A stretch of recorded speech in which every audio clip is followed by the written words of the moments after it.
Baik, di hari ini kami kedatangan dua bintang tamu yang akan diperkenalkan sendiri oleh masing-masing bintang tamunya. Silakan, Pak. Oke, baik. Perkenalkan, nama saya Sumanto Simbolon. Saya Akil Munawar.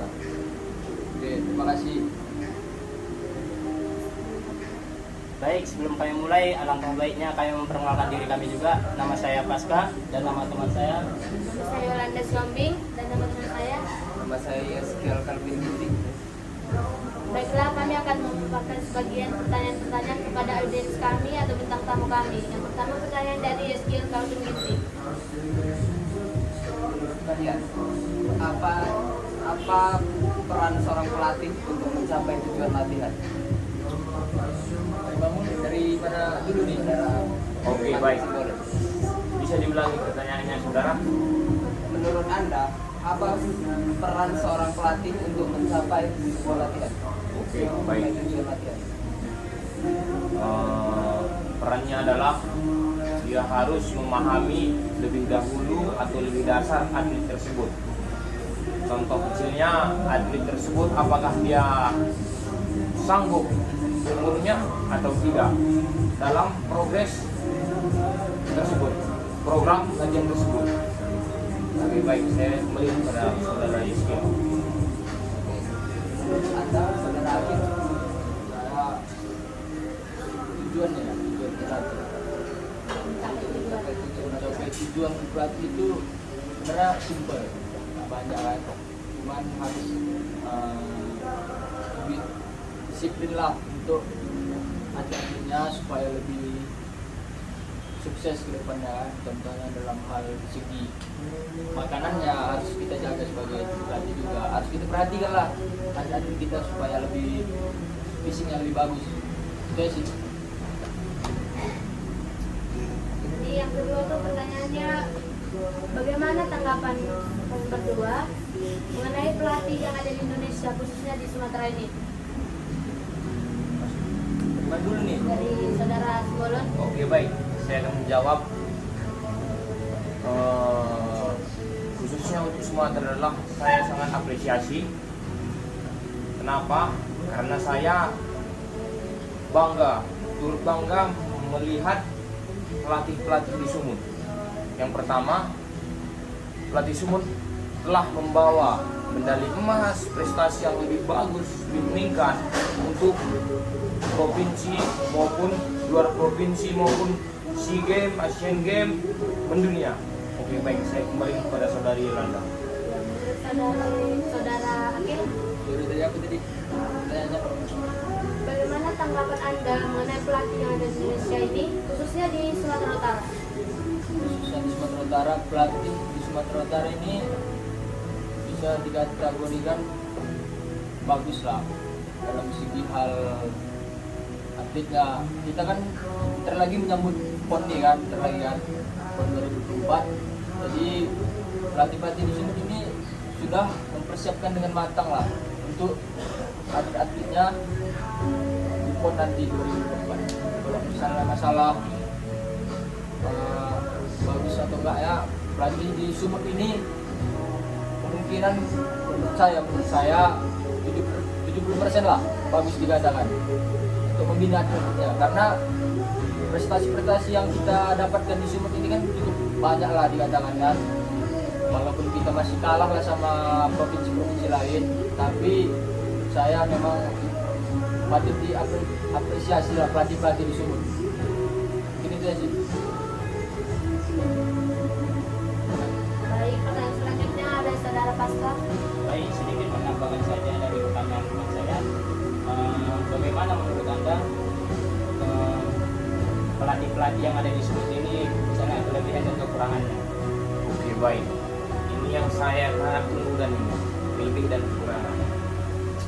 Yang pertama saya bahas tentang kekurangan dulu. Kekurangan. Baik, alangkah minusnya pelatih Sumut ini ataupun di Sumut kurang perhatian terhadap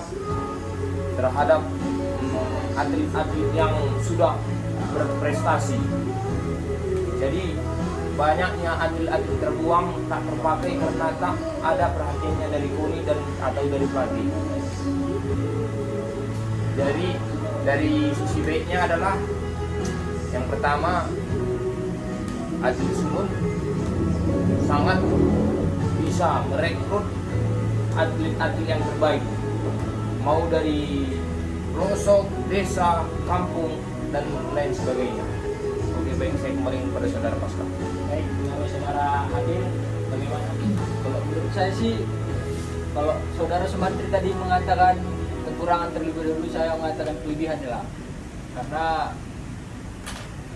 kalau menurut saya kelebihan pelatih kita di Sumut ini banyak sih sebenarnya kelebihan orang itu. Cuman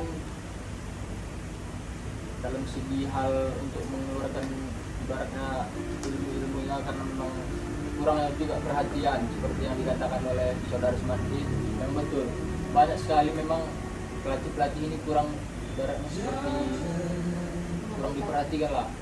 Jadi seolah-olah mereka ibaratnya nggak malas sih dikatakan, lebih ke arah lebih ke arah inilah apa namanya,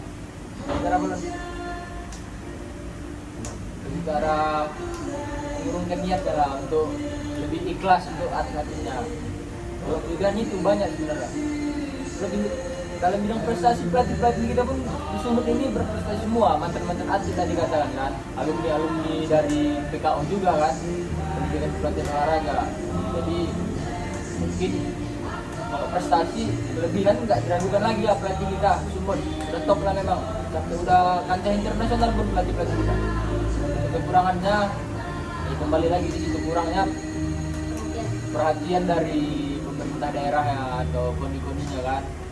Jadi seolah-olah pelatih pun ibaratnya kuranglah dalam segi hal menyediakan alat-alat untuk latihan lah, karena memang kurangnya perhatian dari pemerintah daerah. Jadi seolah-olah pelatih ini lebih ke arah tidak mempunyai inilah apa namanya, fasilitasnya lah. Jadi makanya bisa dikatakan memang atlet kita kalau bersaing di kancah nasional aja, contohnya di Indonesia ini masih kurang. Beda kita dengan Jawa sana, apalagi menurut fasilitas sama kepengurusan kita, manajemen kita itu lebih ke arah kurang lah manajemennya. Jadi untuk semua, apalagi untuk calon-calon pelatih nanti kan, kita kan calon-calon pelatih juga nih nanti. Jadi lebih ke arah kita terus semangat kita, walaupun nanti kita seandainya tidak diperhatikan oleh pemerintah, terus berprestasi tetap semangat, jangan pernah menyerah, pantang kendor intinya. Semangat terus. Terima kasih buat bintang tamu kami. Pertanyaan selanjutnya, apabila kami mempunyai atlet dan atletnya bermasalah, bagaimana tanggapan kalian atau bagaimana cara kalian mengatasi atlet yang bermasalah? Oke, baik, ini pertanyaan yang saya tunggu. Yang pertama adalah saya akan mendekati atau pendekatan dengan atlet tersebut. Dan yang kedua adalah saya langsung menyelidiki apa penyebab dan terjadinya dia seperti itu. Dan yang ketiga adalah saya akan berubah. Jika dia bermasalah dalam keuangan atau dalam segi materi keluarga, saya akan memperbaikinya. Baik, sekian, terima kasih. Oh, jadi itu maksudnya dari segi psikologis. Nah sekarang kita kan punya atlet. Ya. Maksudnya permasalahannya di atlet hanya berat badannya atau dia kurang, misalnya kan di karate, misalnya pukulannya kurang power, kurang mesinnya kurang, itu bagaimana? Oke, baik. Jika dia ada kekurangan atau pemelempeman dalam Kita bantu lah sebagai pelatih. ya, kita bantu. Contohnya jika dia kurangnya permainan dia atau kurangnya fisiknya, langsung kita kontribusi langsung kita siapkan atau kita bina lebih giat lagi. Ya, di situ. Ya. Baik, terima kasih buat bintang tamu kami. Sampai selanjutnya. Dalam pendapat kalian, gaya kepemimpinan apa yang cocok untuk proses melatih? Ini nanya sama nih, saudara Akif. Oh, kalau menurut saya gaya kepemimpinan itu sebenarnya lebih ke arah personal pribadinya dia kan, mana. Tapi kalau menurut saya gaya kepemimpinan untuk jadi seorang pelatih itu harus mempunyai karismatiknya lah, karismatik kan, atau mempunyai visionernya, visi dia, tujuannya kayak mana. Banyak sih sebenarnya gaya kepemimpinan yang harus dipunyai oleh seorang pelatih agar atlet-atletnya itu lebih, bukan takut dikatakan, lebih ke arah segan lah sama dia kan.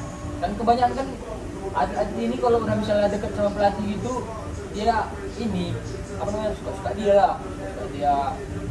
Kalau kayak kepemimpinannya itu sih harus mempunyai visi lah, visioner dia harus bagus kan, sama karismatik dia, karisma dia. Itu sih, itu aja. Baik, terima kasih atas jawabannya bintang tamu kami. Baik, sekian hasil wawancara kami. Terima kasih kami ucapkan kepada kedua bintang tamu kami, dan terima kasih buat saudara-saudara yang telah menonton. Semoga bermanfaat. Dan